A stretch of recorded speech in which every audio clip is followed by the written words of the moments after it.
Ahlul Athar, Ashabul Hadith, the Salafiyun, Ahlul Sunnati wal Jama'ah, they give preference to the two revelations over the opinions of men.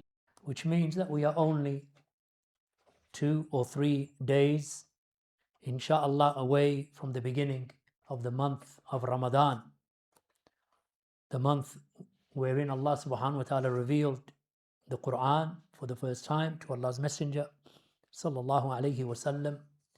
It is the month of fasting. Ya ayyuhalladhina amanu kutiba alaykumus siyam kama kutiba alal ladhina min qablikum la'allakum tattaqun.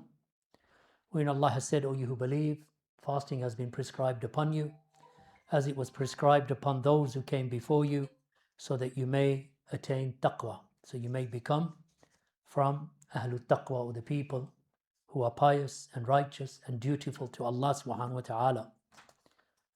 There is no excuse for any man or woman who have reached the age of adulthood to miss fasting, except for the one who is sick, or the woman who is breastfeeding or pregnant, or for the traveler who is upon a safar, upon a journey, or for the elderly who finds it difficult, or the one who is permanently sick. So those are the people who have udhr. They are the people who have an excuse to miss. As for everybody else who is sane and adult and Muslim, then upon them fasting is obligatory. And the one who misses the fast, then it is considered to be a kabira min al-kabair. It is a sin from the major sins. And the Jumhur of Ahlul Ilm, they say that the one who accepts the obligation of fasting, meaning that he recognizes that Sawm is from the Arkanul Islam, that fasting is from the pillars of Islam, but out of his desires, out of laziness, or making some invalid excuse that he misses the fast, then he is a fasiq. He is a major sinner. And it is upon him to make tawbah. And the Jumhur of the scholars, including the 4 madhabs, Abu Hanifa and Malik and Shafi, and the Hanabila, the Hanbalis, that these 4 madhabs, they hold that a person must make tawbah and that he must make up the fast. However, Shaykh al-Islam Ibn Taymiyyah, and likewise Al-Faqih, the Allama Ibn Taymiyyah, they hold that there is no evidence, there is no dalil for making up the fast for the one who deliberately missed it. Just like there is no making up, there is no qada for the fasting of the one who misses the fast deliberately. And just like there is no making up of the salah for the one who misses the salah deliberately. Rather, what is upon them is tawbah and istighfar. However, that's an opinion of some scholars, but others hold that they must make up the fasting, but nevertheless, it is not permissible for any adult to miss the fasting. Just like the Prophet ﷺ mentioned, because there are so many blessings that are missed for the one who does not fast. And the reason I say this is because unlike the olden days, where every Muslim used to fast, in these times we find that there are Muslims, Wallahul Musta'an, who will deliberately not fast. And they will say they're too tired, or the day is too long, or they're hungry, or whatever. And they will avoid fasting. So the Prophet ﷺ said,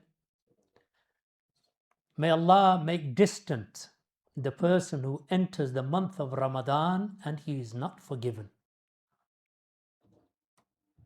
This is a hadith when Jibreel alayhi salam came to the Prophet ﷺ, when the Prophet ﷺ was upon the mimbar, or he was climbing up the mimbar, and he repeated Ameen 3 times.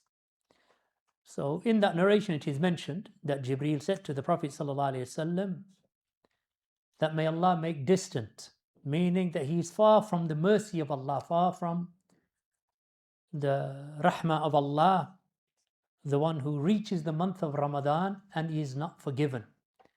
Just like the one who has parents who have reached old age and he does not enter into Jannah,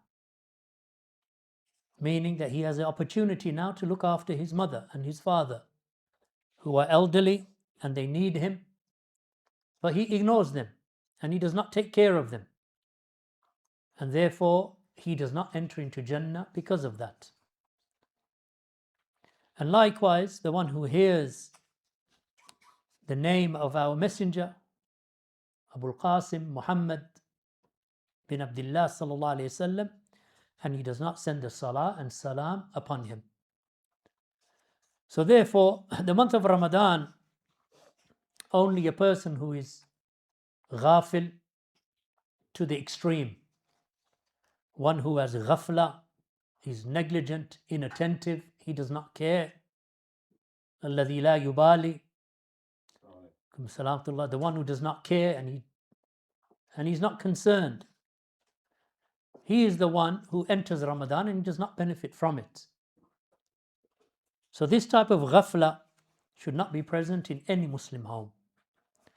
The days of Ramadan and the nights of this month are days wherein which and nights wherein which Allah subhanahu wa ta'ala frees people from the fire.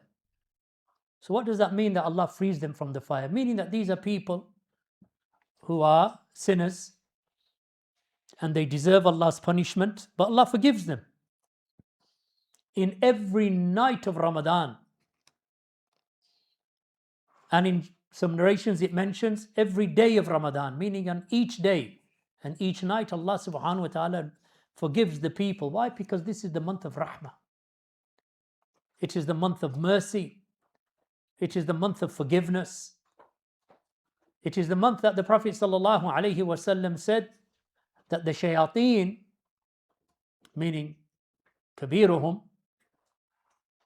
or the major ones from amongst them, that they are fettered and chained in the month of Ramadan. The shayateen, that they are chained and fettered in the month of Ramadan. And all of the gates of Jannah are open and not a single one is left closed. And all of the gates of Jahannam are closed and not a single one is left open. And the shayateen, they are fettered. So who is the one who would ignore this month and not take from its benefits? Who is the one who would not pray his prayers, Fajr and Dhuhr and Asr and Maghrib and Isha? So even if he did not pray in the rest of the year, then he turns over a new leaf. He begins again. He makes tajdeed of his practicing and his iltizam and his istiqamah. So he begins again. And then he continues after the month of Ramadan up until he dies. And there occurs that narration reported by Ibn Majah, where the Messenger of Allah sallallahu alaihi wasallam mentioned, there are various wordings of the narration, regarding three men who entered into Islam. And they used to compete with each other to do righteous deeds. So there was some tanafus between them, some level of competition to see who would do the most. So they would do as many righteous deeds as they could, encouraging each other. So three of them, for the sake of Allah subhanahu wa ta'ala, they went out to battle to perform jihad fi sabilillah. Two of them were killed and they became shaheed, two of them. And one of them survived and he returned back. So then he reached the month of Ramadan, fasted the days, and he prayed in its nights. After the month of Ramadan, he died. So the Prophet sallallahu alaihi wasallam said to them, "Do you see these three? Do you see these three?" So they said, "Yes, Ya Rasulullah." He said, "This one has a higher level in Jannah than his two companions. So the Sahaba, they were surprised with Allah's Messenger sallallahu alaihi wasallam. So they said, Ya Rasulullah, how can this one who died in his bed have a higher station than those who died in jihad, in qital, lillah, on the battlefield as shuhada? So the Prophet sallallahu alaihi wasallam said, did he not live after them such and such a number of days? They said, Bala ya Rasulullah, yes, O Messenger of Allah. He said, did he not pray such and such a number of prayers, salawat, more than them? They said, Bala ya Rasulullah, yes, O Messenger of Allah. He said, did he not fast in Ramadan, in its days, and perform qiyam in its nights? They said, yes, na'am ya Rasulullah, bala. So the Prophet sallallahu alaihi wasallam, he said, by Allah, the distance between them in Jannah is like the distance between the heavens and the earth.